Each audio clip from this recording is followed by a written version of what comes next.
to this rubber match. Yeah, we've had some incredible late-inning drama these first two games. Here's the lineup that Karen Weekly has turned in. You see Ella Dodge yesterday continued her reach base streak to now 36 straight games. Sophia Knight, their outstanding leadoff hitter, one of the nation's top hitters, will be leading off. And that's the lineup that Layla Amon will face as the transfer from Middle Tennessee gets the start. Boy, she was terrific. Her last outing, she threw a no-hitter. Coming off a no-hitter, how about having three arms? Tennessee seeing a different arm every day, Friday, Saturday, and then going to Layla Amon today on Sunday. Those numbers, incredible. An ERA, you talk about sparkling, 0.62. And this is her 12th appearance of the season. First pitch tonight, and away we go. It's a ground ball to the right side, and one pitch, one out for Layla Amon. And that's kind of what we expect to see from Layla Amon. She's going to go down with a drop ball and split the zone and get a lot of weak ground balls, miss hits, feeding her defense. You mentioned the staff, both these staffs. Obviously, Tennessee came in, I mean, they're top shelf, but I think a lot of people, not only around the SEC, but around the country, have paid notice what this Mississippi State pitching staff has done the first two games of this series against these hot bats from Tennessee. Absolutely. Tennessee is one of the top hitting programs in the country. They're unanimous #1 because they can pitch, they can play defense, and they certainly can hit. But Mississippi State has done a good job keeping them off balance. You see a change up there. We've seen a lot of change of speeds, and for a hitter, that's what's the most frustrating thing, is because hitting is all about being on time. You could have a horrendous swing, but if you're on time, you can make things happen, and that's the job of a pitcher, is to keep things uneasy for hitters. I think we have some confusion here if that was a foul ball or not. Our home plate umpire, by the way, is J.C. Bartley. It's his turn today to get behind the plate. David Irwin is at first, and Maris Addison over at third. They're saying this was not a foul ball. And now we have a 3-0 count. That's a strike. 3-1.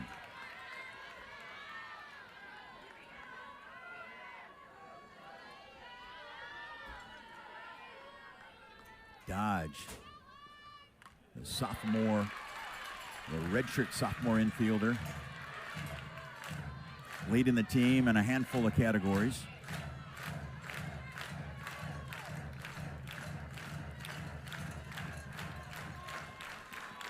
Two for 6 so far in this series. And a walk. So Dodge continues her reach base streak. Mississippi State coming in with 3 losses on the year. But what's remarkable is that they were able to get even the very next day after all 3 losses, Brittany. Yeah, I think that's a testament to this team and how they can make adjustments game to game. I'm sure they would like to have all 3 of those losses back, but to come back and get a win the very next day against the same opponent. Fly ball to left, no problem for Morgan Bernardini. That takes care of Gabby Leach for the second out. Past 2 days we have had perfect weather, no wind, but today very different. That fly ball, you could see Bernardini kind of dancing under it, keeping her feet moving. Anything in the air, we've got to keep our eyes on. It is gusting out to left, up to 30 miles an hour. So as a hitter, all you got to do is lift it a little, and you're going to get a lot of help. Yeah, we saw Mississippi State a ton of pop-ups the past 2 days. Game 1, 13 fly balls. But with no wind, there was no carry. Today, these balls are going to move. Mackenzie Butt, the hero in Friday night's opener. Had the only 2 extra base hits, but the biggie was that 3-run homer to break a scoreless tie in the top of the 9th. That was the difference in that 3-1 win in Game 1. It was 0 for 3 yesterday. Swing and a miss, and Amon strikes out Butt. Coming up, we'll check out who the Bulldogs will be facing in the circle. And we'll check out that MSU batting order when we return.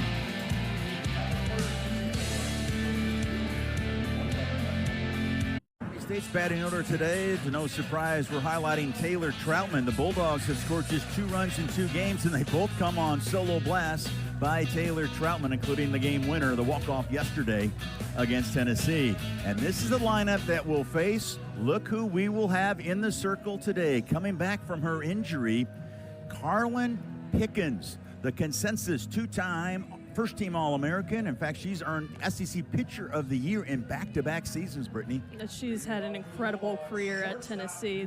This being her senior season, she is at the top of her game. She's the hardest-throwing pitcher in the world, broke the record last year, and she's coming off after missing 5 games. Is this going to be a situation of rest or rust, having some time off? But I think with her maturity and how she knows how to handle her body, she made sure to keep herself in tip-top shape and ready to go, and Coach Weekly wouldn't put her out there if she wasn't ready to go. This should be a very exciting matchup.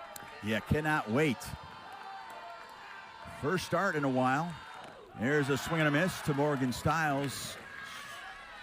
She did throw 1 1/3 in relief against Belmont last time out, and look at the comparison with Pickens and without Pickens. Yeah, and they suffered their first loss of the season yesterday without Pickens in the game. But, I will say the rest of their pitching staff has been phenomenal, right? Yes. Everybody else could probably be an ace on a different staff across the country. Because Carlin Pickens is a lot different than the other pitchers we've seen, too, because she is a power pitcher. We've seen a lot of spins and off speeds and things like that. She can dominate you with her velocity. Yeah, Karen Weekly was talking about just the balancing act, trying to get all these pitchers of hers innings. And Stiles, that she did not commit, evens the count at 2-2. We weren't sure if we were going to see Pickens this weekend.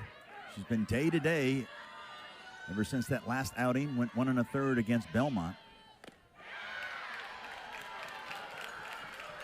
Are you Mississippi State right now, and you see the lineup card and you know you're going to face Carlin Pickens? What about that thought process? You got to be excited. You got to be excited. You want to have the opportunity to win the series. You want to go against the best.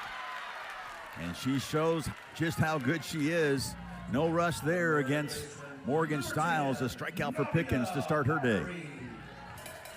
I mentioned that she throws the hardest of anybody in our game. She's going to be low to mid-70s all game long, attack down in the zone with that drop-in fastball. Then when she gets ahead, she has a great rise ball. And how about a pitcher whose changeup is 63 to 64 miles per hour, where that's, a lot of pitchers are just sitting there with their hard stuff.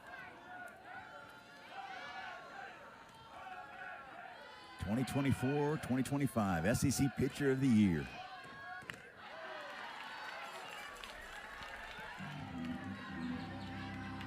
Suffered that tweak in her pitching arm, and they have, and understandably so, have used an abundance of caution. Here's Nadia Barbary facing Pickens.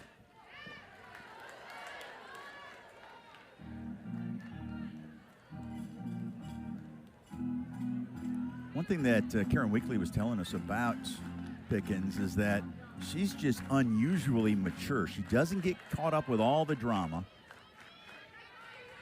fact, this is the first time that she's never been hurt before. Right.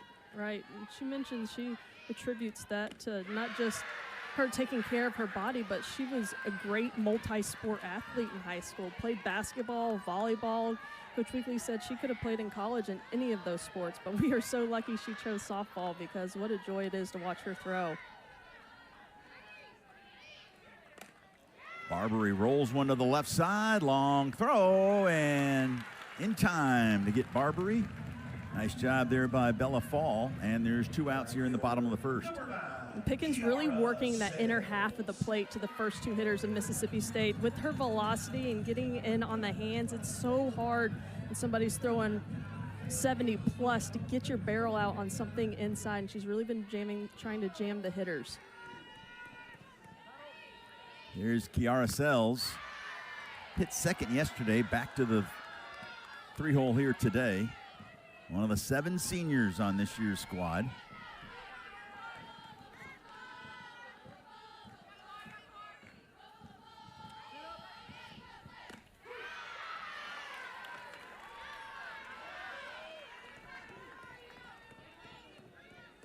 Sells has started all 31 games this year, as has Stiles and Barbary. There's a two-hopper to the right side, no problem for Dodge, and a 1-2-3 inning for Pickens. We're scoreless to no surprise after the first inning here on the SEC Network.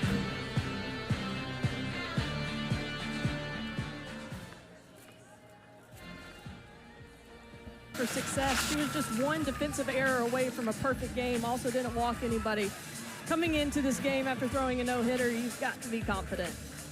Yeah, she's among the top 5 nationally in ERA, WHIP, strikeouts per 7 innings, and walks per 7 innings. Pretty smooth transition from life at MTSU to now here in the SEC at Mississippi State.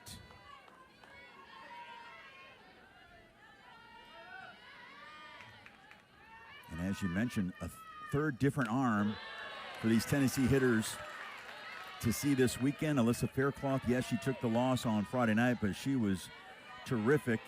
And then, of course, Peja Gould making her first start in the SEC like Faircloth. Struck out 10 yesterday, including striking out the side in the 7th. Mississippi State has not allowed an earned run coming into this game. It's just really impressive. And Amon here in a pitcher's count. Against Emma Clark, who had 2 hits in the opener. Did she commit? No, she did not. Yeah, you mentioned no earned runs. Mississippi State's defense has been one of the keys to their success this year, and they had some great moments on Friday night, but one error kind of opened the door for Tennessee on Friday night. Nice start here to inning number 2 for Amon, her second strikeout. I think that changeup is going to be very important, and Amon here establishing it early in a 2-2 count. Great movement, great location on that pitch. Get that in the hitters' heads early. Because these are hitters that have had so much success this season, and we're halfway through, just now getting into conference play, but the success they've had and then kind of really been shut down the past 2 days, that frustration could build from both sides.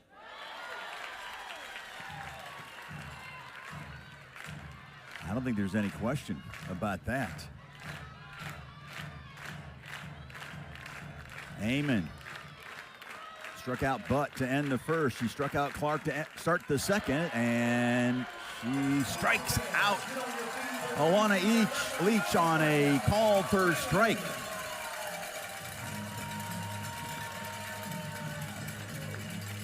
So Samantha Ricketts, the head coach of the Bulldogs, her 47th win yesterday against a ranked school, a program record. In her 7th season, all she's done is win. And she now has, well, State now has 18 top 5 wins. And Ricketts has the majority of those. They seem to level up each year. I mean, they're just taking the program and developing it. Last year, they had a win over #1 Texas here at home in a series. This year, getting the win yesterday against #1 Tennessee. But I think the difference in this year and last year is that they're expecting to win the series. It's not just okay now to knock off #1. They're looking to win the series against #1. Elsa Morrison will ground this one foul.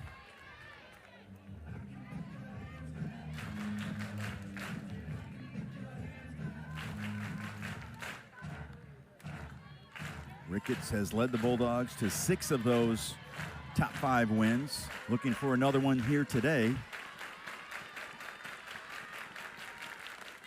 Upstairs, Morrison did commit. And Layla Amon is dealing, folks. She strikes out the side. She's got 4 Ks on the day. 3 different strikeouts, 3 different pitches, the changeup, the drop ball, and the third one with the rise. Layla Amon is dealing.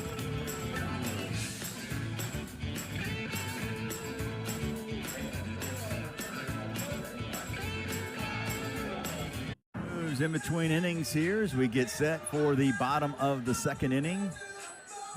Carlin Pickens, preseason All-SEC, preseason All-American. That was a gimme putt. We knew that was going to happen.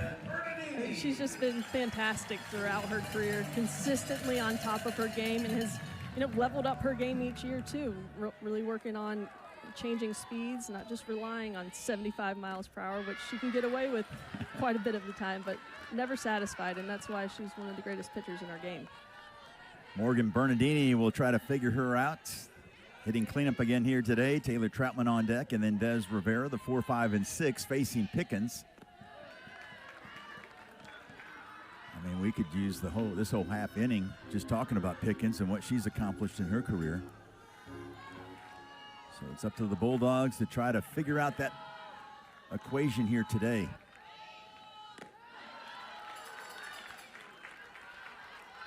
I mean, Pickens has only given up 5 runs, 4 earned in almost 50 innings this year.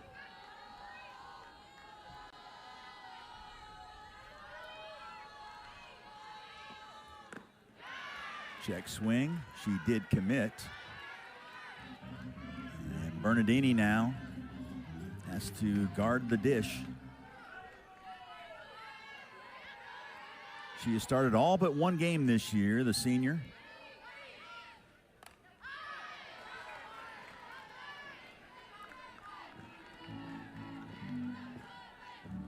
Her high school team never had more than 13 players, Brittany. It's kind of nice. A lot of happy people. Yes. Wants to be a pre-K teacher. She is actually one of the student teachers at my son's school. Oh, really? So her and Lincoln get to hang out quite a bit. He loves his Moby. Well, it's been neat to see her progress through the years.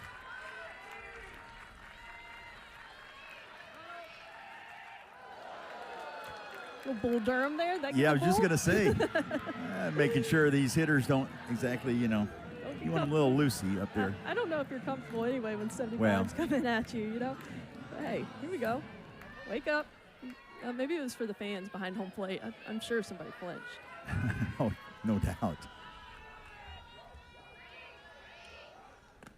There's a swing and a miss. And the second strikeout of the day for Pickens. Taylor Troutman coming to the plate, and we so remember her last plate appearance. Bottom of the 7th, 0-0 ball game. Taylor Troutman had struck out her first 2 at-bats, and she said, you can fool me once, you can fool me twice, but you're not going to get me a 3rd time, and that swing was a difference in the ball game. That strikeout by Pickens, her 700th of her career. Incredible. Just moments ago against Bernardini. Yeah. I mean, her resume is lengthy. Troutman.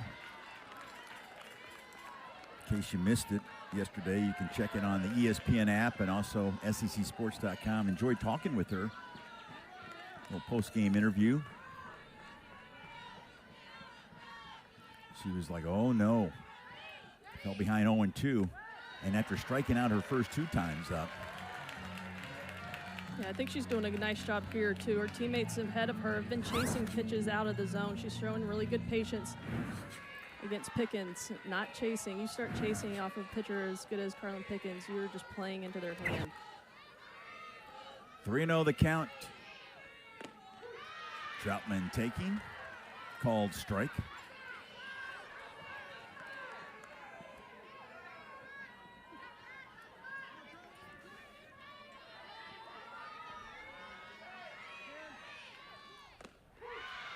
Back-to-back strikes called on Troutman.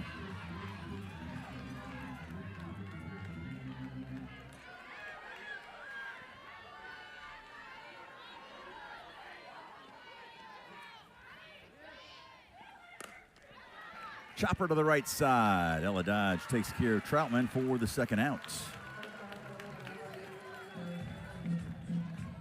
Karen Weekly again. And obviously, look at all the wins. In her 25th season as the Tennessee head coach, her 5th flying solo. And she told us this week she knew her team was not going to go undefeated this year. And she was not happy with her team yesterday. And her response was that we didn't deserve to win. Yeah, she was honest. She's 56 games in a season. You're not going to end it undefeated without a loss. But she said, when we do lose, I'll be happy as long as we're competing. And she didn't feel like her team competed very well yesterday. And their motto this year is dominate. And she wants to dominate, not necessarily the opponent, but dominate their preparation, dominate every at-bat, dominate everything they do. Yeah, she made that placed emphasis that we want to dominate, and not just on the field, like you said, some of the other parts. Of course, last year she used that throwing punches and punch to kill motto. There's a pop-up. Morrison will take care of her catcher counterpart, Des Rivera. So both pitchers off to terrific starts here on a Sunday afternoon here in Starkville.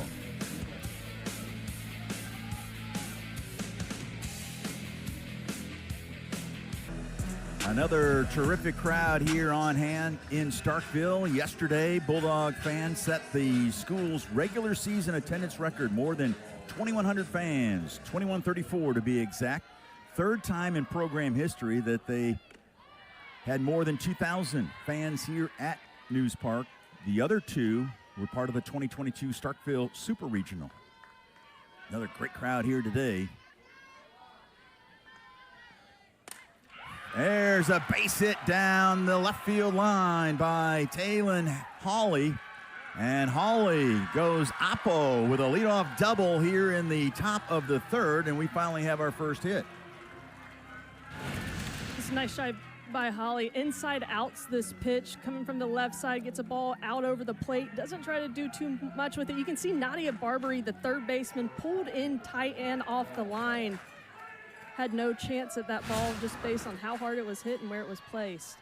So here's Bella Fall. I was wondering if she would try to square around and get Hawley over to third with only one out, and especially when you got the top of this order coming up.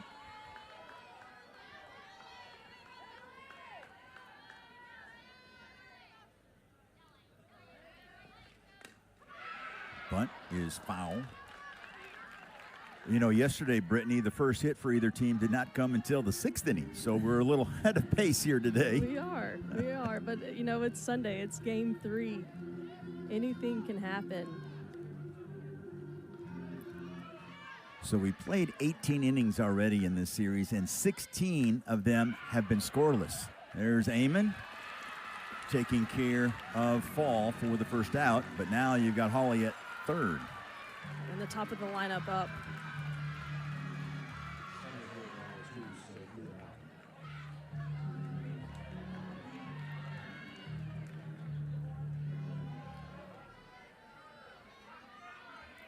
Here's Sophia Knight, the transfer from Boise State. Came into this weekend leading the SEC in hitting with a .519 batting average. She grounded out to second to start the game. She's now 2 for 8 in the series. And there's Amon making a great play. And a one-hopper to Abby Grace Richardson. How about that Gold Glove effort over at first by Richardson? Incredible play by Richardson at first base. A lot going on for Amon in the circle, trying to check the runner. A lot of speed with Hawley at third base. Make sure she doesn't go back. And then a lot of speed coming down the line. Incredibly rushed. Pressure is caused by all that speed, but picked up by our first baseman, Richardson, to get the second out. And that was a hard hit ball. Yeah, it was smashed. And like you said, Knight gets down the line in a hurry. Remarkable play there by Abby Grace Richardson, who is the epitome of a utility player. She can play just about anywhere on the field. Former JUCO All-American, led Colin Community College in Weston, Mississippi to a national title. Wow, some close pitches to Ella Dodge, who walked her first time up. Yeah, I like that reaction right there by Layla Amon in the circle. You know, puts her hands out. We're all good. We're all good here. But those pitches are close.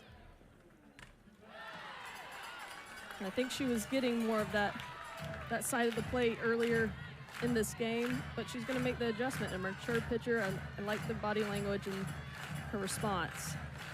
And if Mississippi State's able to get out of this would be good momentum for them.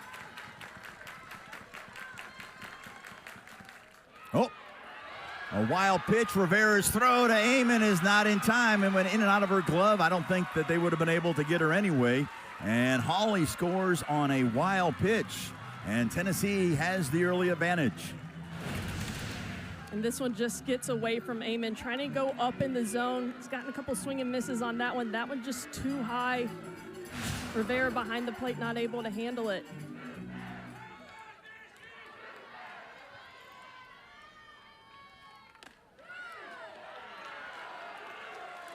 And Amon just misses, and Dodge coaxes the walk for the second straight time, and those are both of the walks today for Amon.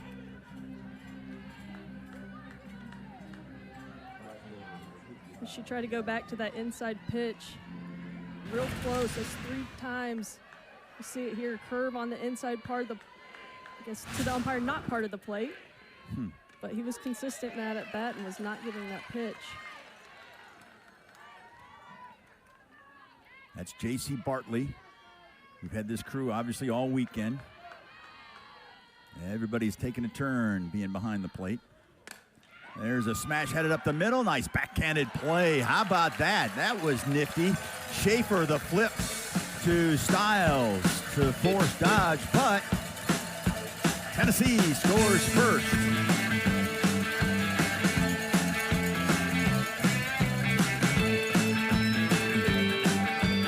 We'll have a top 20 tussle tomorrow night on Mic'd Up Monday between Texas A&M and LSU. You see the numbers for both those teams coming in. Obviously A&M a little bit more pop at the plate than LSU, almost twice as many home runs. They've been putting up some runs past yesterday on LSU, but they're playing in Baton Rouge. A tough place to play. Tough pitcher to hit for Mississippi State today with Carlin Pickens. It's the 7, 8, and 9, Keller, Schaefer, and Richardson facing the 2-time All-American Pickens.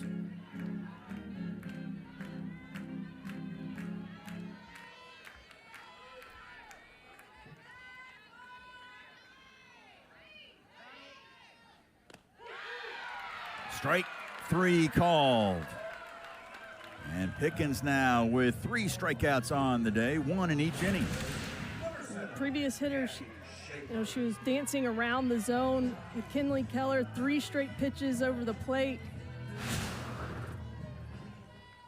We mentioned she's missed 5 games. I know Mississippi State hasn't recorded a hit yet, but maybe a couple innings to settle down and really fine-tune getting strikes early in counts. Yeah, I was just going to ask you about the approach for these Bulldog hitters facing such a great pitcher. There's a drive to right center field, and that one leaves the park. How about the true freshman, Gabby Schaefer, with the big fly, and we're tied at 1 here in the bottom of the 3rd.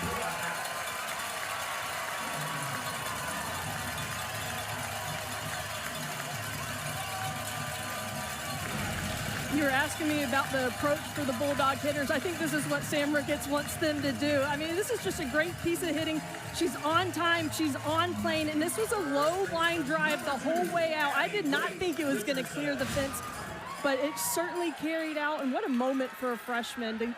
After Tennessee scores in the top of the inning, when we haven't had any run production until late in games, answers immediately back with a solo shot. It's all about response and how you respond. Samantha Ricketts has really liked the resilience of this year's team, and they just showed it there. But doesn't Schaefer know she's a true freshman? She was playing high school softball last year when Pickens was getting her 2nd All-American honor.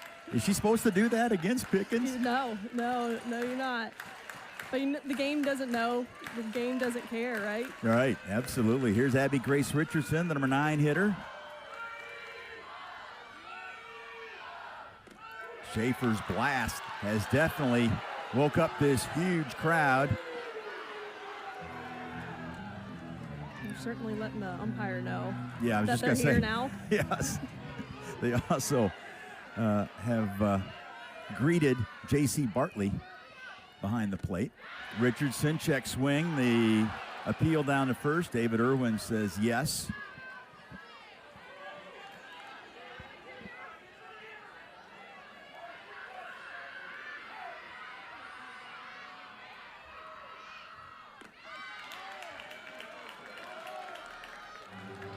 Three and two now to Richardson. She's played in 30 of the 31 games. This is her 28th start of the season. Playing and starting in a handful of positions. There's ball 4. Pickens couldn't believe the appeal down to first. Did not go her way, and so AG, Abby Grace Richardson, now at first. And gonna have a conversation in the circle. Let's check out this check swing here. You have got to be ready to hit off Carlin Pickens. So you see so many of these hitters getting started, and it's yes, yes, yes until it's not. And she definitely held up there. And Carlin Pickens giving up a solo shot, and now a walk to back-to-back hitters in the top of the lineup coming up from Mississippi State. Yesterday, Samantha Ricketts watched a combined hits of 5 between the two teams. That's the fewest in an SEC game that MSU has played in 3 years. Today, we've got 1 hit apiece. And here's Morgan Stiles.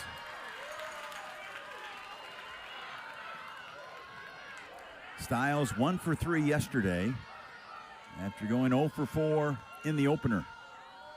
She struck out swinging to start the bottom of the first against Pickens. There goes the runner. The throwdown is not in time. And a stolen base for Abby Grace Richardson.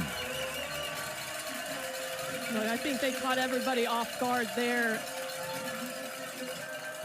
What a heads-up play. Abby Grace Richardson gets off on the pitch, and having to double pump was the difference there, but a lot of speed. Her 5th stolen base.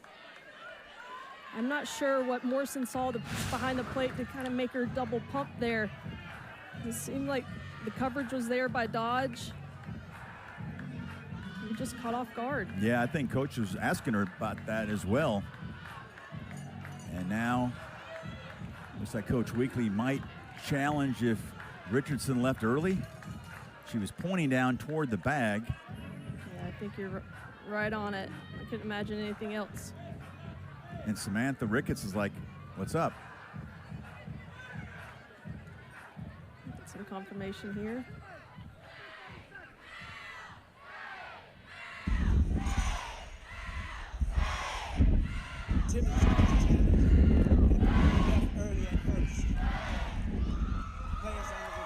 And just a reminder for everybody that in softball, the runners cannot leave the base that they're on until the ball is released from the pitcher's hand. So if you leave early, it's a delayed dead ball. But it is a reviewable play. And the ball's out of hand there, foot barely off the bag. Let's see. Ball out, foot still on. Yep. I mean, you can't, that's a perfect timing by Abby Grace Richardson. I mean, we saw her make that incredible play at first base. Let's see. She's on time. Yes. Which we figured was going to be the call. Like you said, Hawkeye doesn't lie. And now Tennessee, if they would have gotten that challenge right this year, they would have kept it. It's a new rule with challenges, but since they missed that one, you see challenges remaining. Tennessee is down to just 1. Stiles with a 2-0 count. That's ball 3. I think first time through the lineup, and especially the top half of this lineup, did Carlin Pickens a lot of favors chasing out of the zone. Morgan Stiles struck out swinging on something out of the zone, showing a lot more patience in her second time through. There's ball 4, and Pickens now with back-to-back walks. And we saw with Layla Amon in the top of this inning, the strike zone was pretty tight.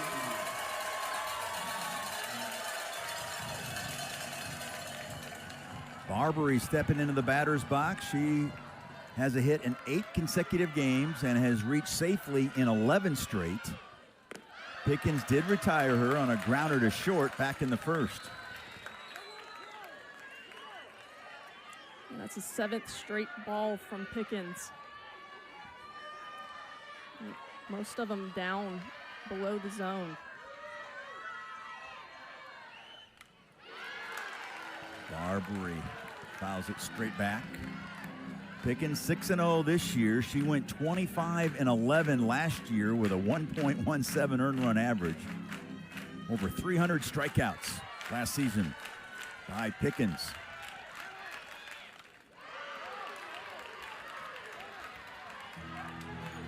Barbary seems like she's on that pitch, just getting under it, but Carlin Pickens now back in the driver's seat where she is at her best. 1-2 count. She can elevate here, expand the zone.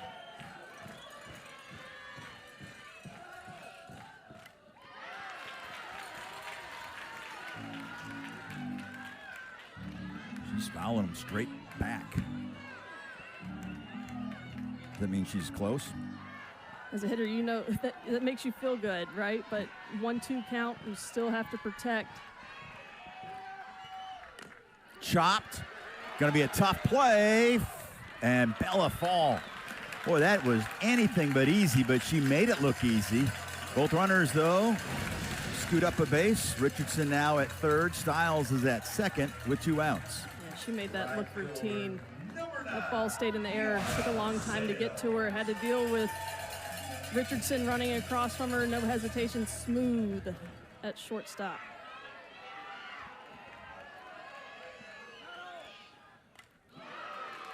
Kiara Sells grounded out to end the first.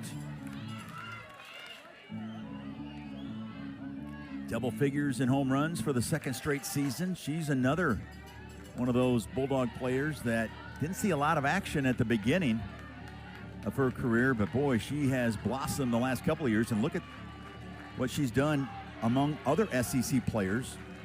She's top 10 in 4 key categories, and you can see with that slugging percentage, she's got a lot of pop. There's a strike called, and Pickens ahead of Sells, 0-2.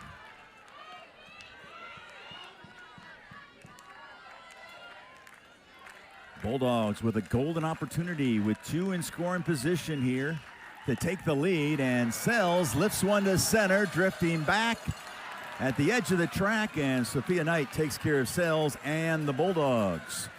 But Schaefer's home run has tied it at 1, and we'll talk to her head coach, Samantha Ricketts, when we come back as we head to the 4th here on a Sunday afternoon.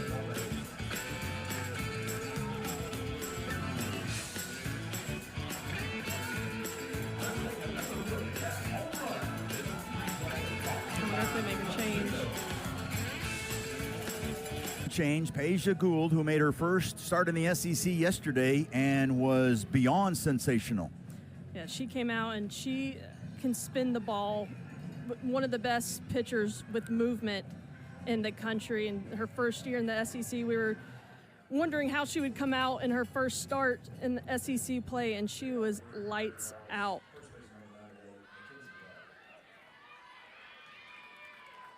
Through her 7th complete game of the season yesterday, and that lowers that ERA even more. I mean, we're talking minuscule, 0.69. Of course, replacing Layla Amon, who came in 0.62. You can see the scouting report there. She's got the curve, the drop change. Not going to overpower you with velocity like we see from Pickens. But if you watch her ball just like that, I mean, she just can spin the ball, and it has that late and kind of floaty movement through the zone that just keeps hitters off balance. It's almost something that they're not used to seeing for sure. Yeah, she definitely confused the UT hitters yesterday. Struck out 10 batters, including striking out the side in the 7th inning, which I thought was incredibly impressive. Still having that level of expertise in the circle, even in the last inning. And, of course, that laid the foundation to Troutman's heroics in the bottom half of the seventh. Nice start for Peja Gould, striking out the dangerous cleanup hitter Mackenzie Butt for the first out here in the fourth. Gould seemed to have Mackenzie Butt's number yesterday, 0 for 3 with 3 strikeouts this time. Gets her to chase again on that curveball off the plate. Now facing Emma Clark. Gould, since the start of 2025, has struck out 5 or more batters in 35 appearances. And there's a drive to deep left. This has got a chance, and it is gone up into the trees. And so Emma Clark, with the gusty wind blowing out, and a nice response by the top-ranked Lady Vols. Clark went after the first pitch she saw from Peja Gould. Saw her 3 times yesterday. This pitch, trying to get a curveball on the outer half, and she just missed over the plate and up in the zone. And that ball got up in the air when the wind is blowing hard out to left center right now, and that just cleared almost the trees out there. How about the response back and forth for each team? I mean, it's like a heavyweight bout. I mean, punch, counter punch, right? Yeah, and Peja doesn't miss spots a lot, but that was a miss. It was a clear miss, and against great hitters, they're going to take advantage of it, and Emma Clark did exactly that. You've got to take advantage of mistakes when you're going against elite arms. Absolutely. Clark's 5th home run of the year. She's now driven in 19. Here's Alana Leach, the twin sister of Gabby. Struck out looking against Eamon. I'm not sure what to do play-by-play in a game this weekend with actually we're getting some runs. Remember, on Friday night it was zeros until the top of the 9th, and yesterday we didn't have a run until the bottom of the 7th for when Troutman's walk-off home run. And that's why rubber matches are so much fun. You know, this is their second time getting a look off of Peja Gould. You know, they went back to the hotel last night and watched a ton of film, worked on their game plans.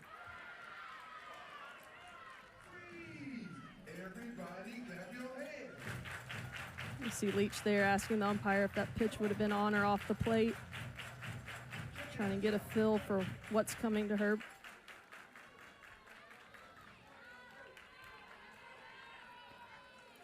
That stopped a scoreless inning streak of 12 2/3 innings for Gould. There's a soft fly ball out to right, and Leach is retired by Sells for the second out. I'll tell you, well, with the way the wind's blowing right now, anything in the air, you kind of hold your breath and don't know what's going to happen. That one to right field, I think you're not going to get much help from the wind to right field, but it can certainly shift quickly, but it's going to be blowing hard all game. Which makes it, maybe a little more chaotic for these pitchers. Of course, we've got a couple top shelf pitchers with Pickens and now Gould out there in the circle. Yeah, you definitely want to keep the ball down. Especially with all the power in the bats and these hitters today. A miss hit goes out of the park, and now you add 30-mile-per-hour wind gust behind it. Jam shot could find its way out. Yeah, you could muscle one out of here today. There's that wind, and now it's kind of blowing out toward right center. It can't make up its mind, but one thing we do know, it's going to be very gusty here this afternoon. Some heavy storms are on their way. There's a fly ball to left center field, and a nice long running catch by Morgan Bernardini, and that will take care of the Lady Vols. But Emma Clark, another great one here today, Brittany. Yeah, there's a lot on the line here. To win an SEC series, it's really hard to win games to begin with. It is hard to win, but to win an SEC series is even that much harder. 3 games in a row, constantly making adjustments. So each team with the equal opportunity to get a big dub here. Second straight inning that Pickens will start with a lead of a run. Bernardini, Troutman, and Rivera, the 4, 5, and 6 hitters facing Pickens. And Bernardini quickly down 0-2. Will Colmeyer alongside Brittany McKinney. Been a pleasure working alongside you the first 2 games of this series, and then to come back with this rubber match today. Been a lot of fun this weekend in the booth. Couldn't have asked for better games either. And we're not used to seeing low-scoring games in this day and age. It's been refreshing and really fun to watch good softball. Record-breaking crowds. The atmospheres have been unreal. There's an in-between hop, and it absolutely handcuffed Emma Clark. Yeah, I think her timing was just off on this ball, thinking that wasn't going to hang in the air as long as it was, and she was going to be able to get it on a short hop, kind of overruns it and gets it before it touches the ground. And I think that's why it kicked off the heel of her glove. But not many mistakes at all by Tennessee in their defense this game, or the series, excuse me. Just one error coming in. And Mississippi State looking to even the score back up and have their response, getting their leadoff runner on. It's a big piece to trying to do that. Yeah, just the second error of the series for Tennessee. Mississippi State had one on Friday night that led to 3 unearned runs there, and that was the difference in the top of the 9th. So here's Troutman. Taylor Troutman grounded out to second her first time up. Finally, somebody other than Troutman has an RBI this weekend.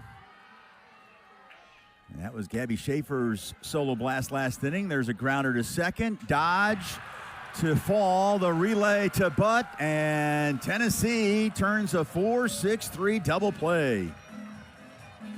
And that's how you pick up a teammate. You can see the excitement there from Clark at third base. Makes the error, then a ground ball to your second baseman, Ella Dodge, turns it over to Fall and throws it over to Bud at first base. They're fired up. They know how big that is. Yeah, that's huge. That changes the complexion completely here in the inning. Now Des Rivera coming to the plate. 2 outs, nobody on.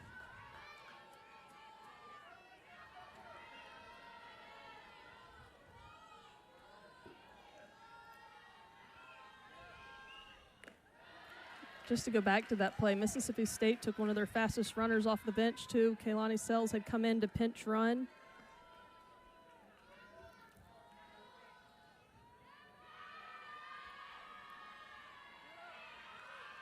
Yeah, that was some tremendous defense there.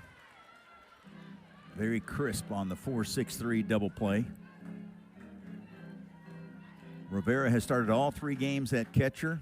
0 for 3 Friday night, 0 for 2 yesterday. She did, though, throw out a runner trying to steal in the 6th inning.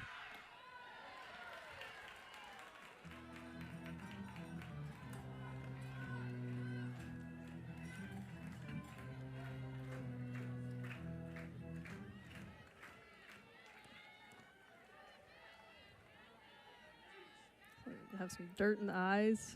Probably see more of that with the wind. I know we keep talking about it, but just want to make sure the people at home know that it is really blowing right now out to dead center. Well, it's a storyline that needs to continue to gain traction throughout this because it will play a role. Yeah, anything in the air is scary right now. Rivera has 3 home runs on the year. 4 doubles, so 7 extra base hits. Her slugging percentage over .500. After 2 scoreless innings, Tennessee scored a run in the top of the 3rd. Bulldogs countered with Schaefer's home run in the bottom of the 3rd, and then Tennessee took the 2-1 lead in the top half of the frame, and there's a grounder to second. Dodge takes care of Rivera. And that will take care of the Bulldogs here in the bottom of the 4th. We've got 4 in the books, and it's the top-ranked Lady Vols with the lead, 2-1.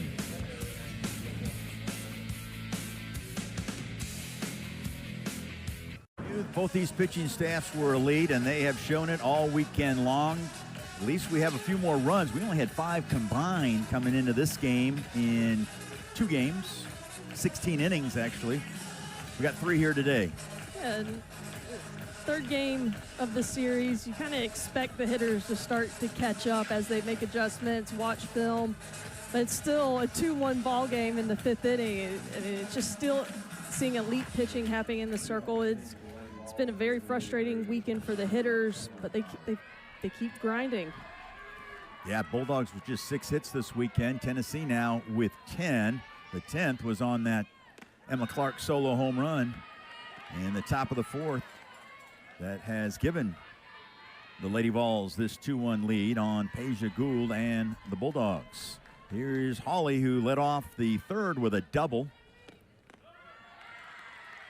And after a sacrifice bunt, end up scoring on a wild pitch, the first run of the game. In case you're just joining us, Layla Amon went the first 3. Peja Gould came in to start the 4th inning. And Pickens has gone the whole way for Tennessee.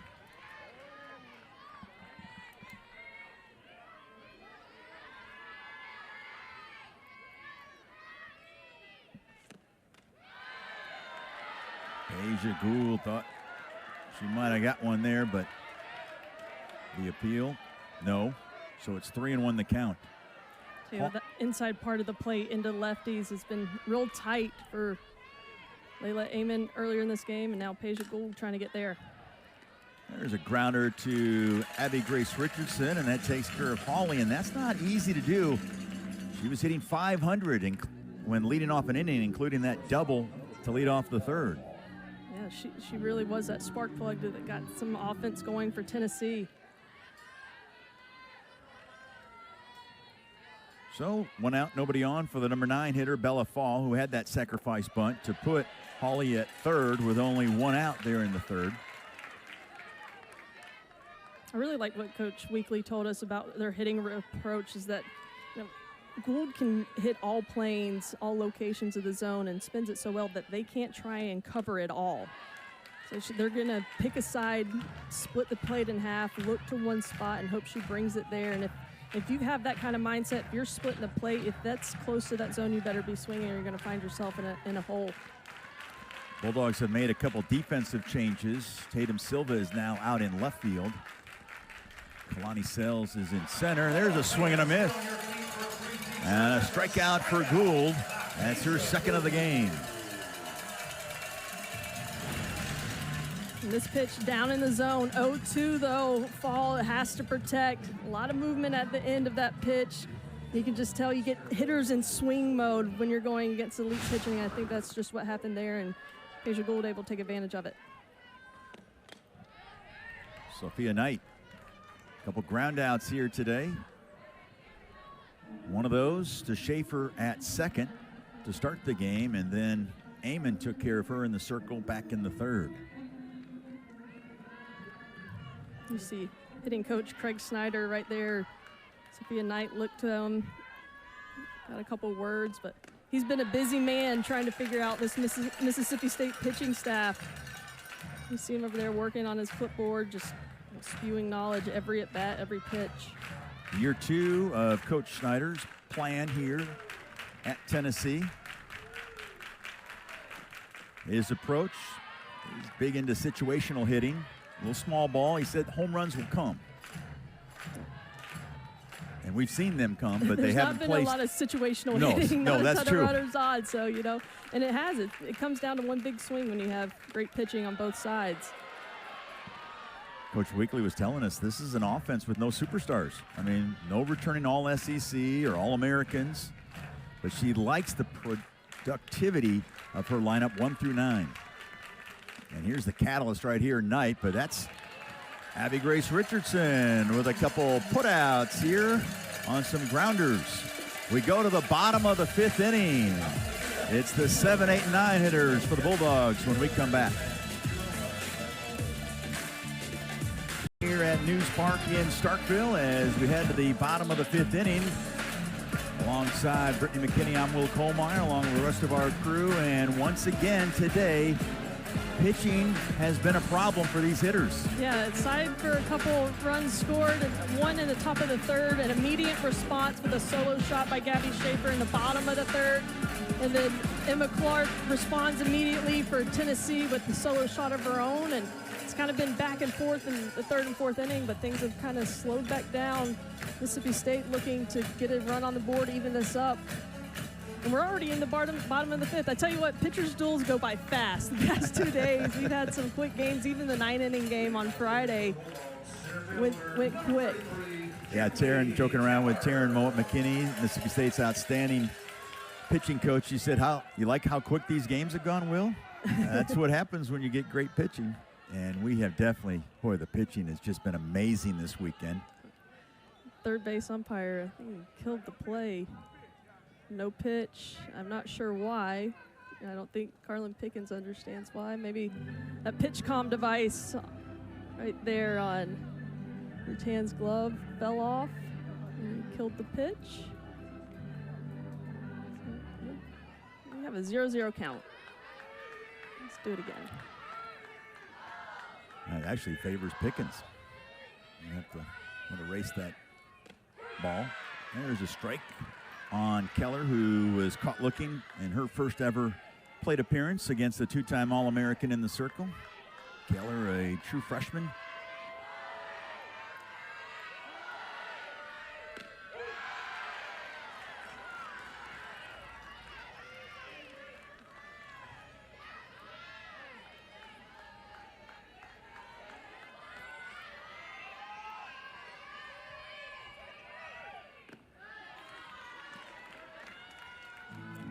Keller, you saw her batting average on the year, 378, but when she leads off an inning, she's hitting 444. Mississippi State got their lead off on last inning, couldn't do anything with it. Yeah, they benefited from an error, but Taylor Troutman bounced into that 4-6-3 double play to erase any threat, and then Rivera grounded out to end the inning for Samantha Ricketts and her offense.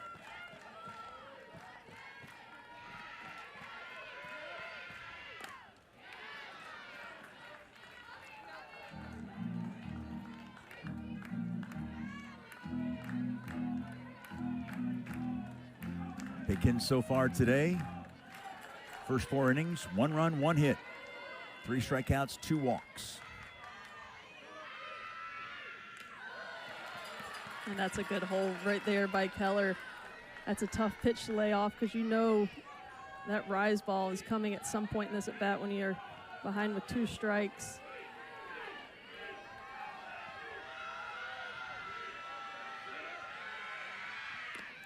Check swing, and Keller strikes out for the 2nd straight time.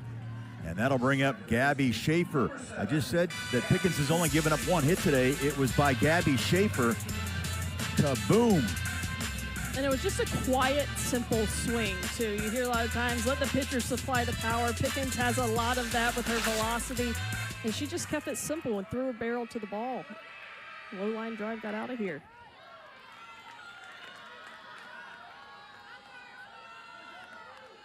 Schaefer, along with the 2 Troutman solo blasts. That's how Mississippi State has scored their 3 runs this weekend against Tennessee pitching.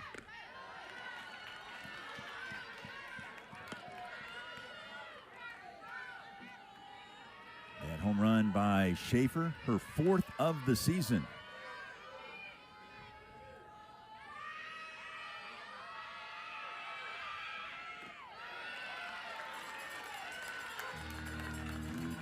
I think Mississippi State has really, in a few of their at-bats, helped out Carlin Pickens. You heard Coach Weekly say she's trying to work through some things, but this is a great job by Schaefer of not swinging out of the zone, making her bring it over the plate. You heard the crowd react to that pitch by Pickens, and now there's Bratton coming in, the third base coach. Tyler Bratton, longtime assistant here at Mississippi State, former Diamond Dog baseball player.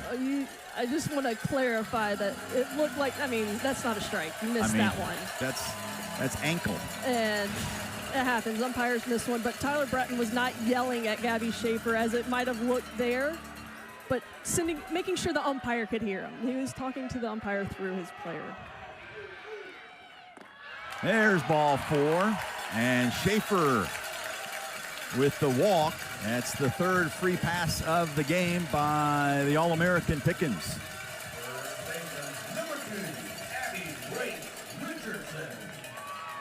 So here's Abby Grace Richardson, who walked her first time up, stole a base, and was ended up stranding at third. That was in the third when the Bulldogs tied it on Schaefer's home run, and they had 2 in scoring position. And there goes the runner, Schaefer, and she slides in safely.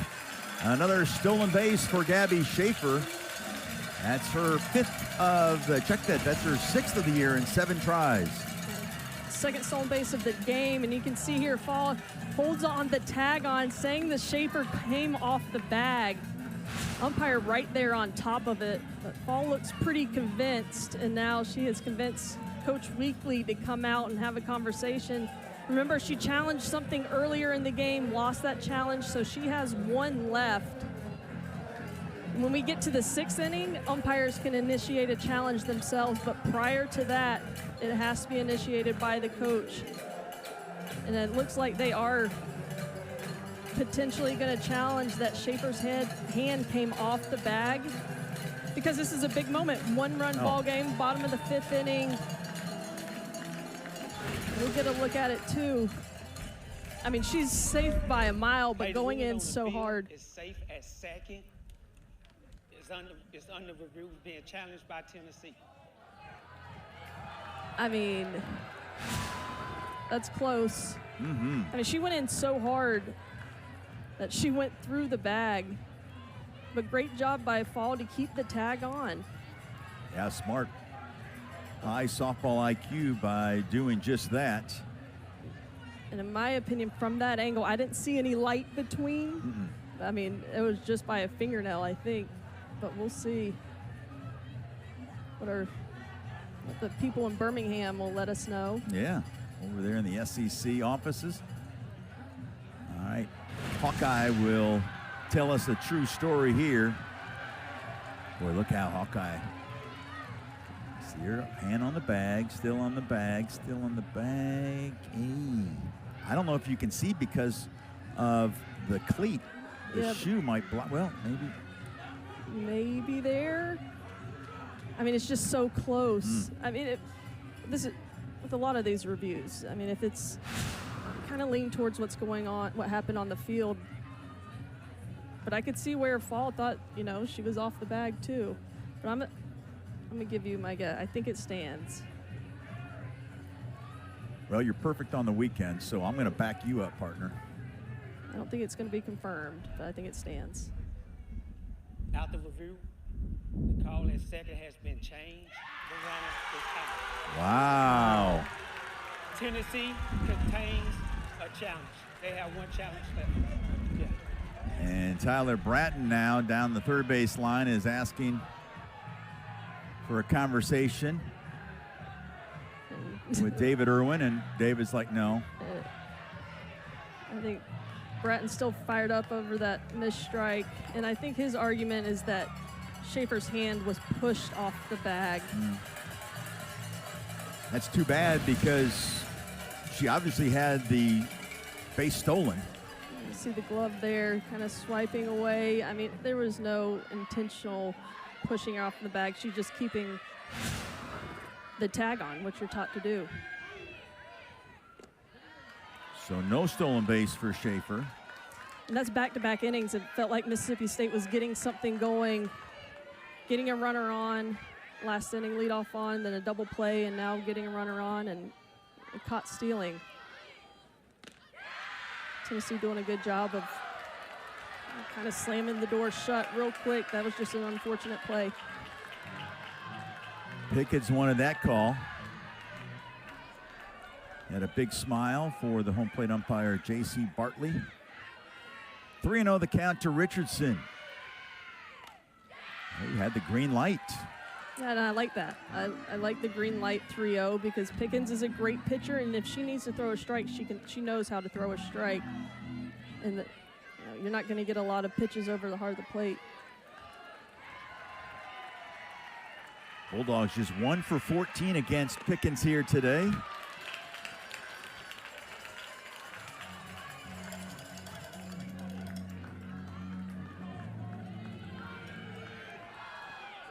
Our count was off. Now we're full count. Okay. Full count. I was wondering.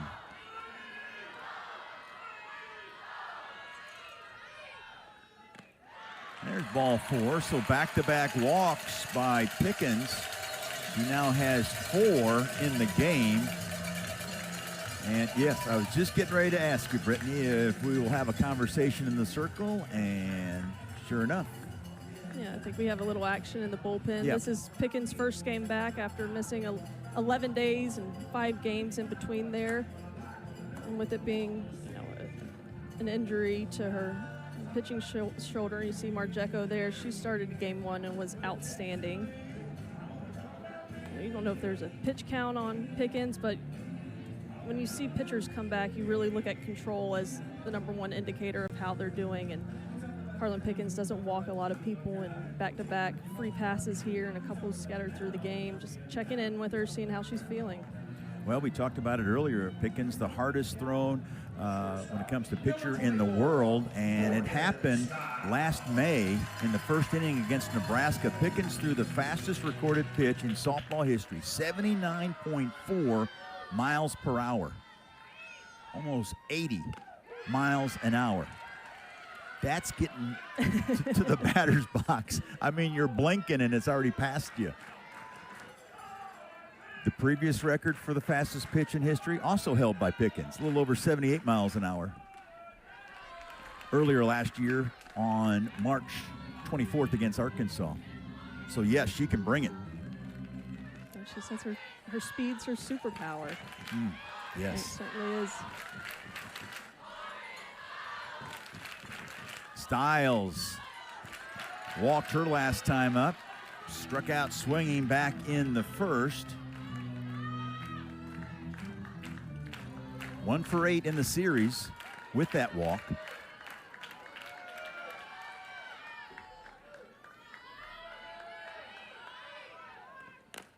Chopped. Pickens, tough play. Oh, does she defend her position nicely? And that takes care of Morgan Stiles.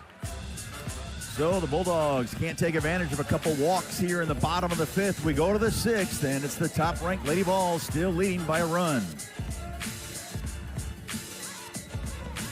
Here we go. Tennessee leading Mississippi State 2-1. This broadcast being produced by Kyle Apat. And if you haven't watched a Kyle Apat produced broadcast, well, then you don't know that he always brings up trivia questions. And today's trivia question, how many career at-bats did Brittany McKinney have at North Carolina back in the day? Oh, my goodness. Oh, man. By the way, I'm working with Brittany up here in the booth all weekend.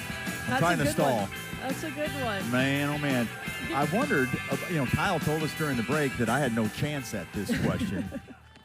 And he said if you're within 5 at-bats, he's given you a little bit of, not much wiggle room, but he said if you get it within 5 at-bats, you're going to be correct, Brittany. All right, let me think. You got some time. Ella Dodge will lead things off, followed by Gabby Leach and then Mackenzie Butt, the 2, 3, and 4 hitters, facing Peja Gould. Dodge today, no official at-bats, couple walks.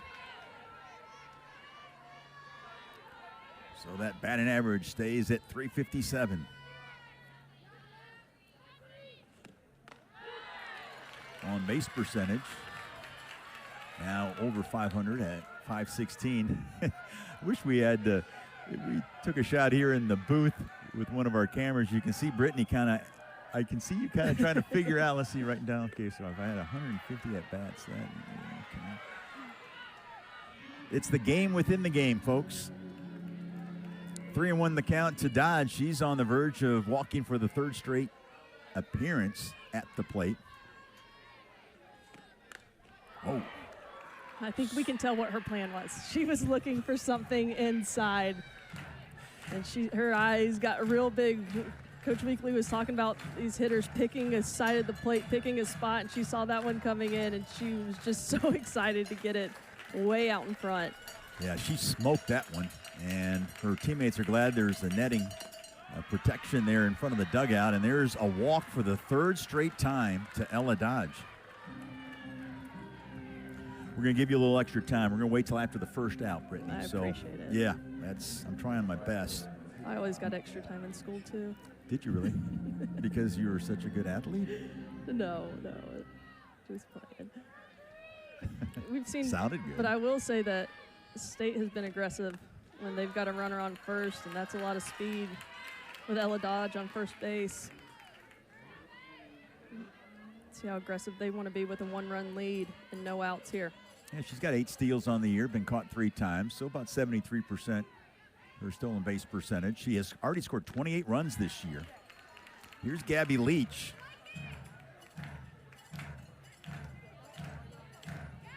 Leach has had a phenomenal season, but this weekend the edge has gone to Mississippi State's pitching staff. We're definitely seeing better at bats today, though. Yes. They're being more patient, fouling off more pitches, but Gould with a good response. Could happen here with an 0-2 count.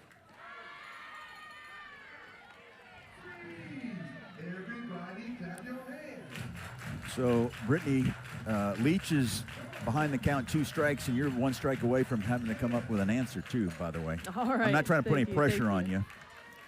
Leach 0 for 9 in the series. And there is even count now at 2-2.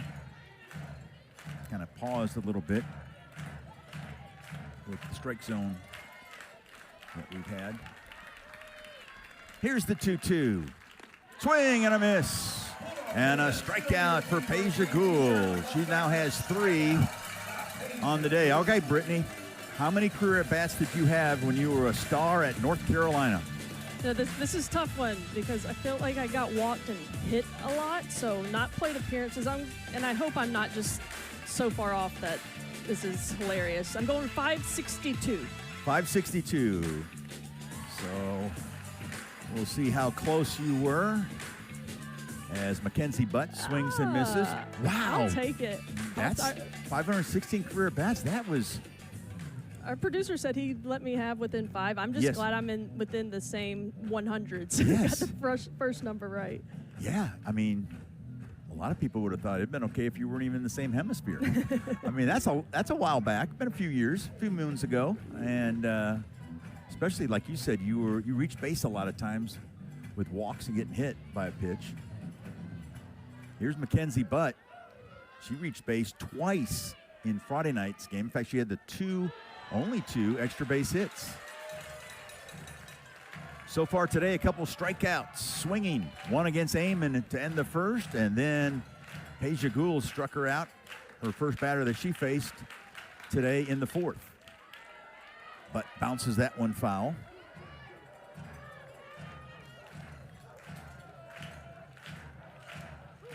But along with Knight, the 2 transfers from Boise State, Maddie Rutan. Rutan is the transfer from Eastern Kentucky. Those were the 3 in this year's transfer class for UT. And that's a good adjustment by Mackenzie Butt. Her last at bat. That was approximately the same pitch that she chased out of the zone. Trying to go back there. Peja Gould. She's still in control right now. It's a dangerous hitter. Swing and a miss. And that's now 6 straight strikeouts at the plate for Mackenzie Butt against MSU pitching.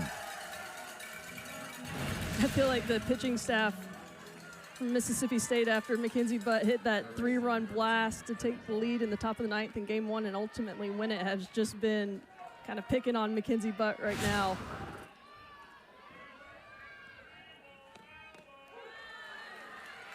So back-to-back Ks in this inning for Peja Gould after the leadoff walk to Dodge. And here's Emma Clark.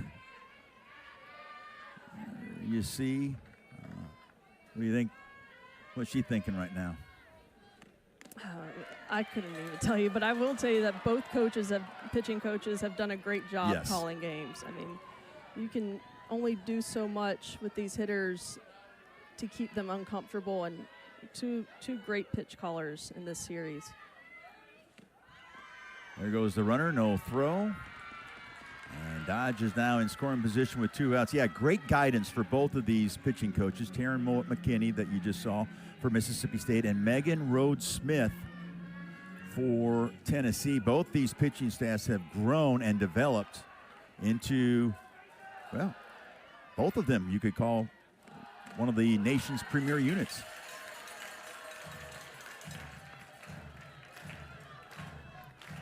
Clark had the solo blast to make it 2-1 back in the fourth. Got a 2-2 count here with 2 outs here in the 6th inning.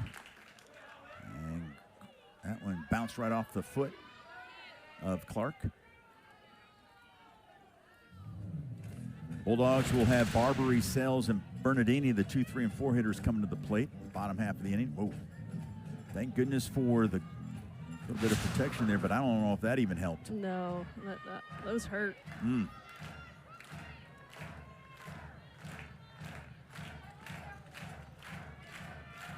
That'll rattle that ankle. 2-2 the count to Clark. Dodge is in scoring position. Oh, and just getting a piece of it. I don't. Yeah, I think she did get a piece of it. Let's see the umpire put his hands up. Both teams today are 0 for 5 with 2 outs. Nobody's had a 2-out hit today.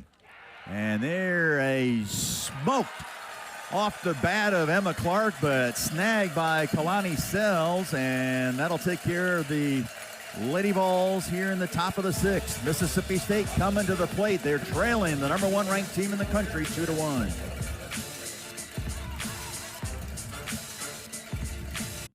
Carlin Pickens would make an appearance today, and she has just allowed 1 hit so far through 5 complete, and she has been hammering the bottom of the zone and getting Mississippi State players to chase out, giving her some help there, but also her defense.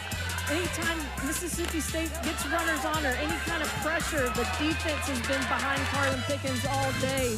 And they say pitching and defense is what wins championships. And, you know, I think she's still getting some rust off after, battling back from injury. Been out for 11 days, 5 games in between there, working through some things. But you know that Coach Weekly loves to see her All-American back in the circle. Yeah, she was excited, in case you missed our interview with Coach Weekly during the game. Felt good, I bet, to write that name down in the starting lineup. Here's Nadia Barbary, who was the earliest commit in MSU's 2022 class. Leading things off, followed by Kiara Sells and then Morgan Bernardini. 2, 3, and 4 facing Pickens. State's done a good job of not chasing that rise ball, the elevated pitch out of the zone, but they have helped Pickens out chasing down in the zone.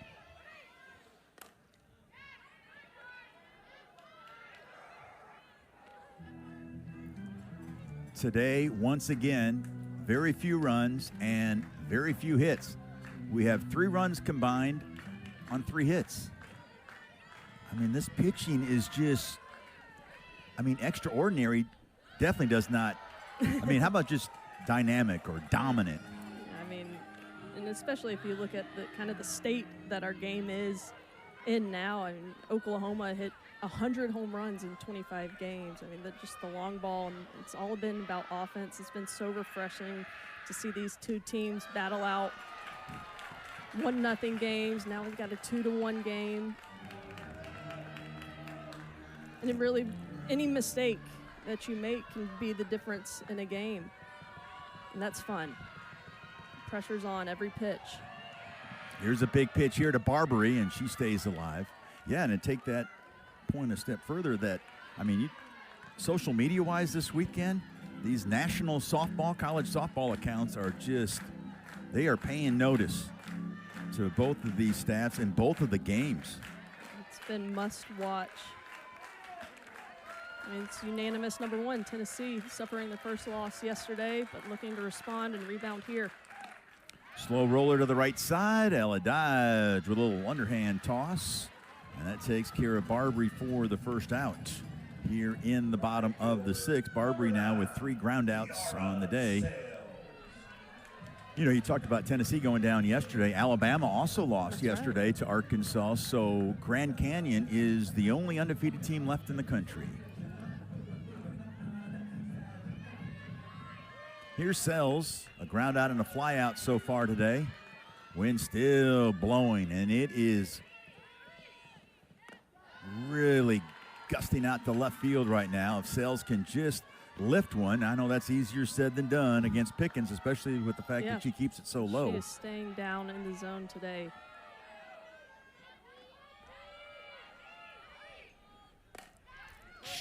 There's a hard hit grounder, but right to the shortstop fall. And Sells now 0 for 3 today against Pickens. And Samantha Ricketts is coming out to make a change, it looks like. Talking with the home plate umpire, J.C. Bartley.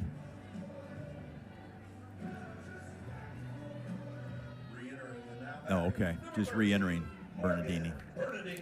With Kalani Sells ran for her.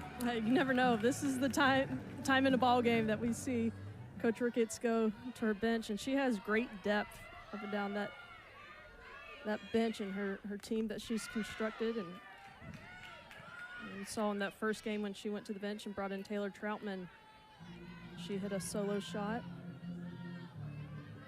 Yeah, she's punched some good buttons this year, no doubt about that. And we talked with her the other day. You're starting to settle into a lineup yet? Now the conference play is underway. She's still trying to figure out everyday starters. But that's a good thing with the skill she said that they have. There's a drive, but leaves the park, but foul.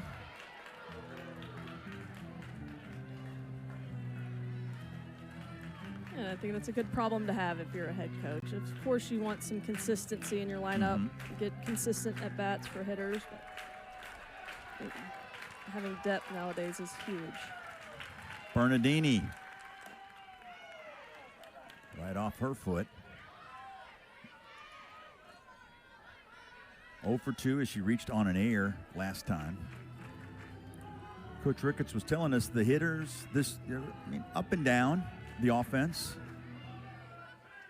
She was stressing along with the rest of the staff not to overthink this weekend. You know, you get so much information, sometimes you almost think you've got too much info with all the technology and the analytics, Brittany.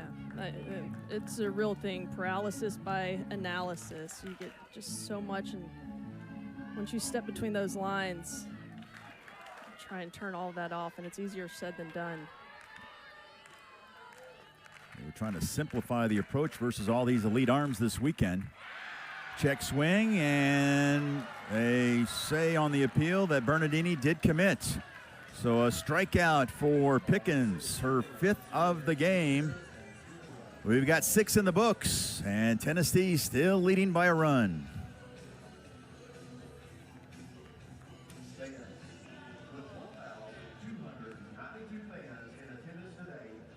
This series, and that breaks a record here at Mississippi State.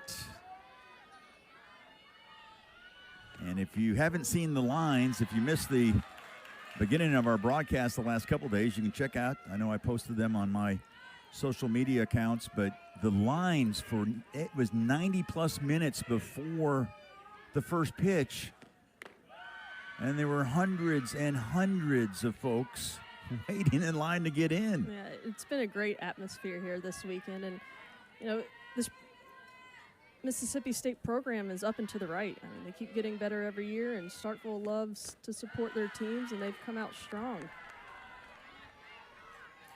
And of course, you see a lot of orange this weekend. They do travel well. They do travel well, especially when you're the unanimous #1 pick in the country, which they've been the last 4 weeks. Top of the 7th, and Tennessee looking for some insurance. Alana Leach leading things off. It's the 6, 7, and 8 hitters, Leach, Morrison, and Hawley, facing Peja Gould, who came in to start the 4th after Layla Amon started and pitched the first 3. And there is a walk to Leach to start the 7th. It's back-to-back innings for Peja Gould with the leadoff walk. Last inning, she was able to settle down and get out of it. But you know Tennessee is going to play for one more run. Wouldn't be surprised with small ball, trying to get a runner in scoring position for some insurance. There's a ball called.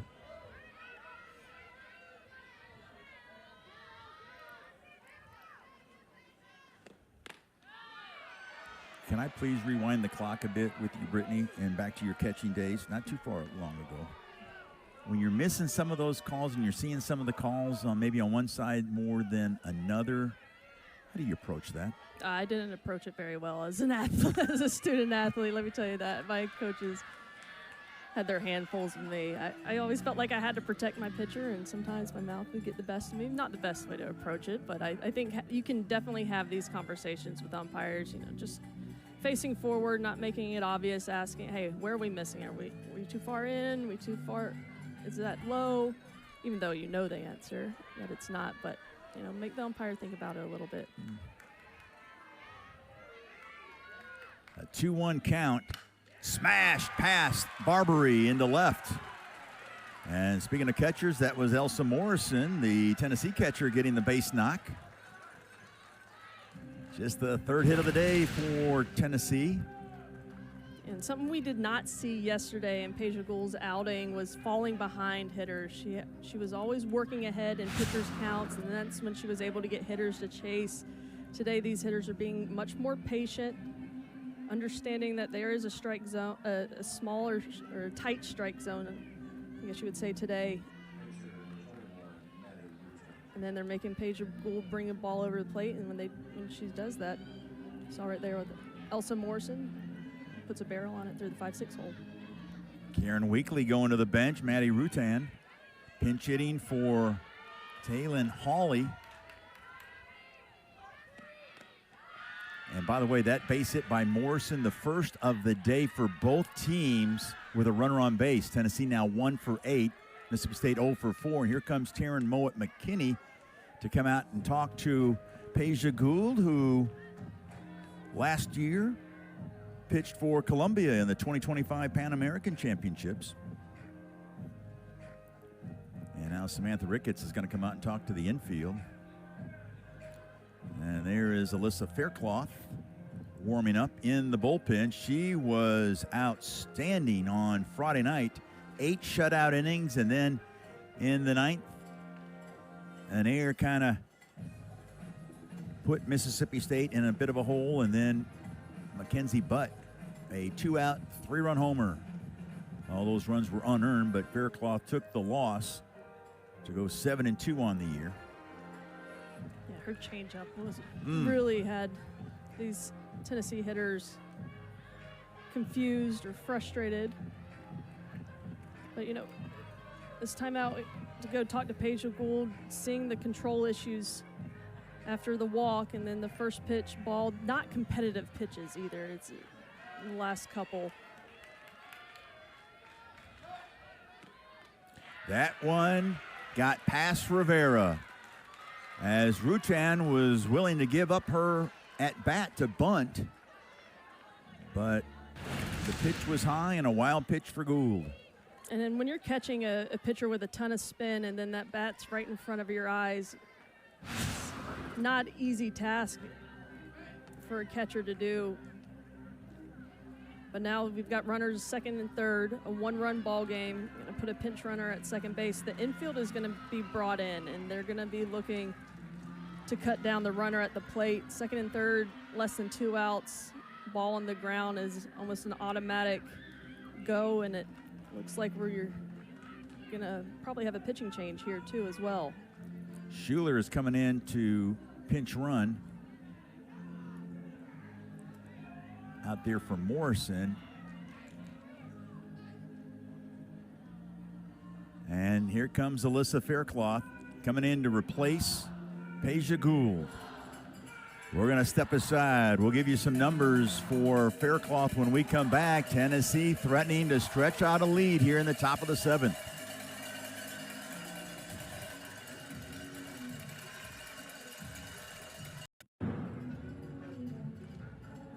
Port Alabama, the transfer from Troy. You see her numbers from Friday night's extra inning loss to Tennessee.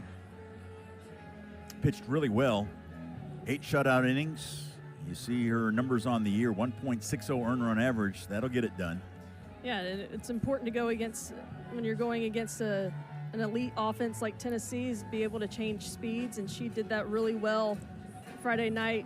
over half her strikeouts came from her changeup, and that's a pitch that she'll throw in any count. You know that's in the back of Tennessee's mind right now. You see she's going to be mid-60s, has a great mix, can throw all the pitches, but it's that changeup that's the difference maker. And she's coming into a situation with runners on second and third, no outs, infield pulled in, one-run ball game. Big-time jam for Mississippi State. And Samantha Ricketts has brought the infield in.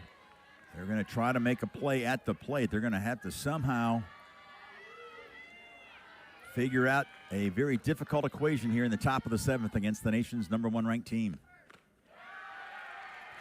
And that will complete the at-bat, and Rutan will walk, and the bases are loaded.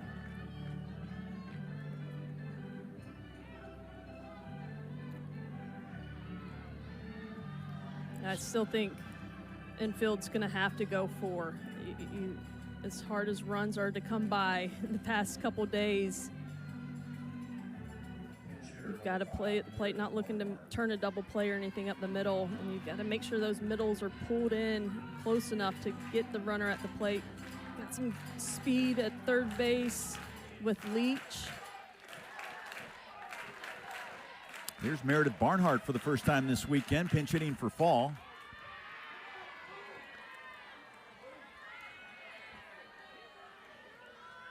Barnhart this year 0 for 11 at the plate. Has walked 8 times, though.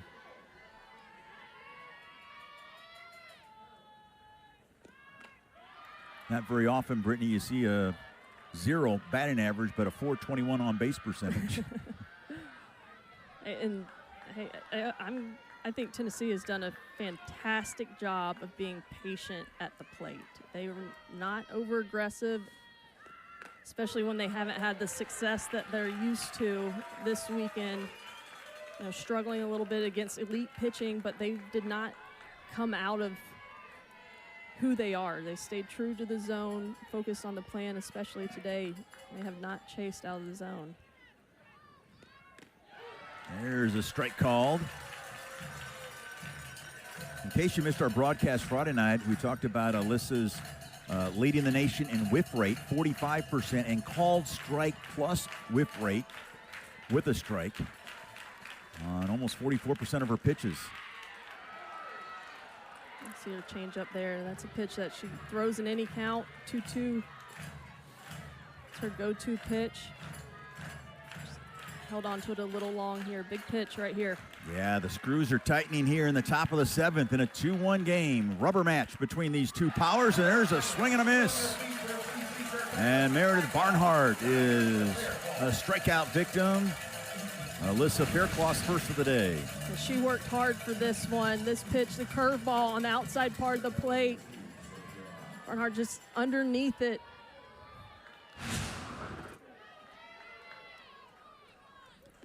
Here's the leadoff hitter, Sophia Knight.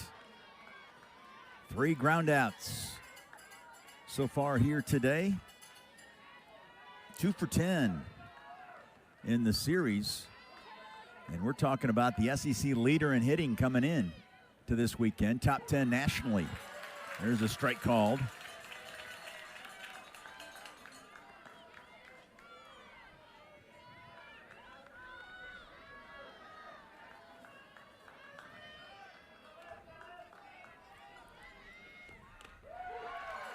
There's strike 2 called.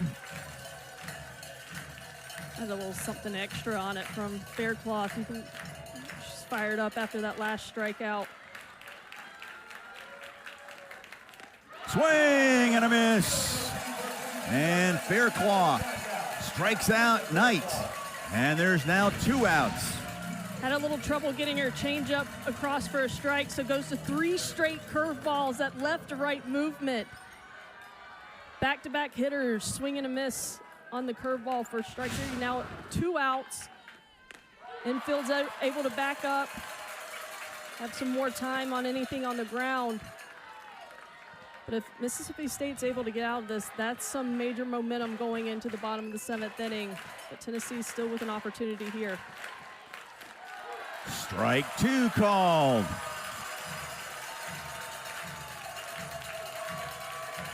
Faircloth enjoys hunting.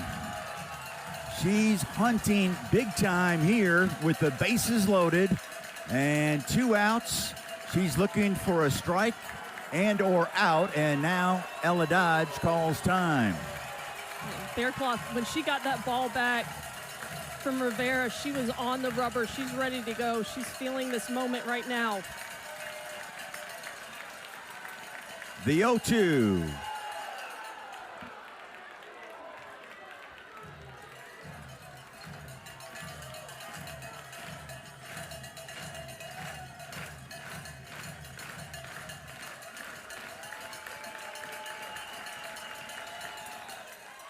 Line drive into center field, and it's an RBI single trying to score 2, and it is.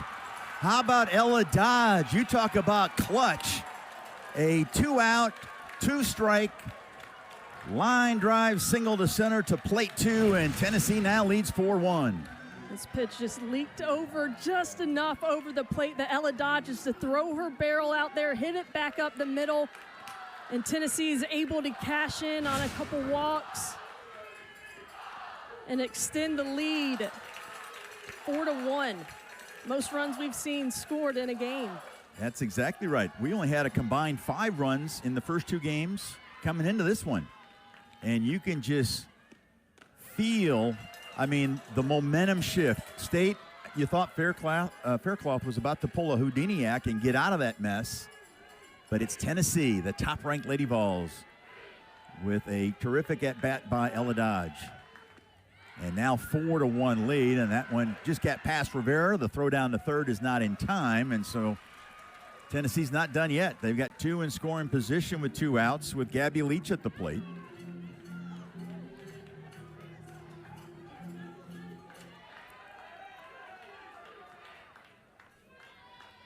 Wind really blowing out to center field.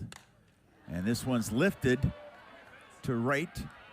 That's actually the center fielder, Tatum Silva, came over and made the catch, and that will take care of the Lady Vols. But the 2-run single by Dodge gives Tennessee some big-time insurance as we head to the bottom of the 7th.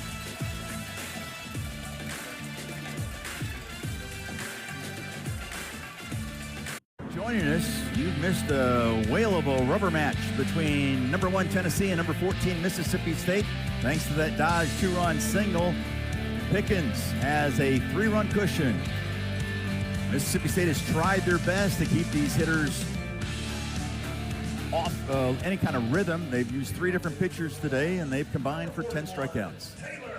Yeah, I think on Sunday, you got to throw everything at them that you have. I'm going to leave here with anything left, and Carlin Pickens coming back after injury. She has done a good job against these bats. And I also think, you know, when Mississippi State goes back and watches this film, no matter how this game ends up, they might be kicking themselves for, you know, helping her out, swinging out of the zone. But it's so hard when you know that you're facing one of the best pitchers in the game to not be aggressive. Taylor Troutman leading things off. And you know Pickens felt even more confident getting those 2 key runs. So now, even if Troutman gets one up in the air, absolutely, still got a 2-run cushion. Huge insurance.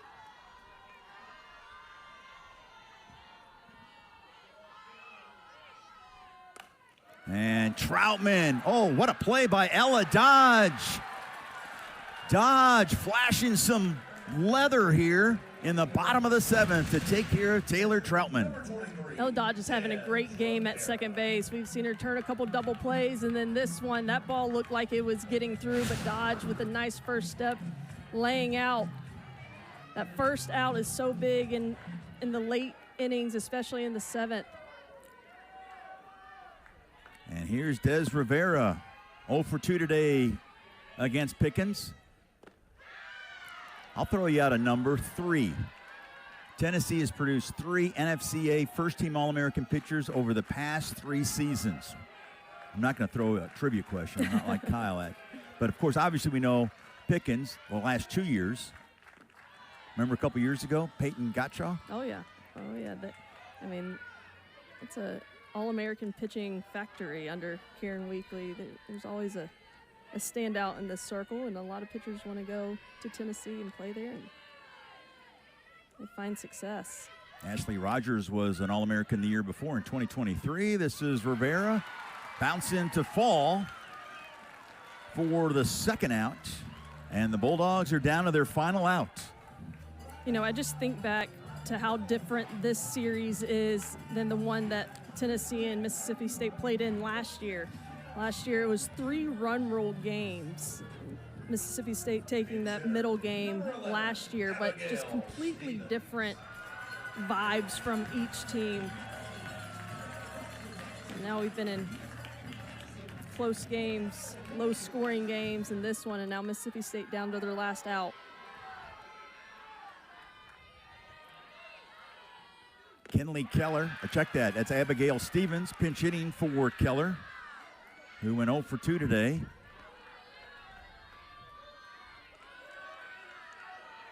Stevens 6 for 16 at the plate this year.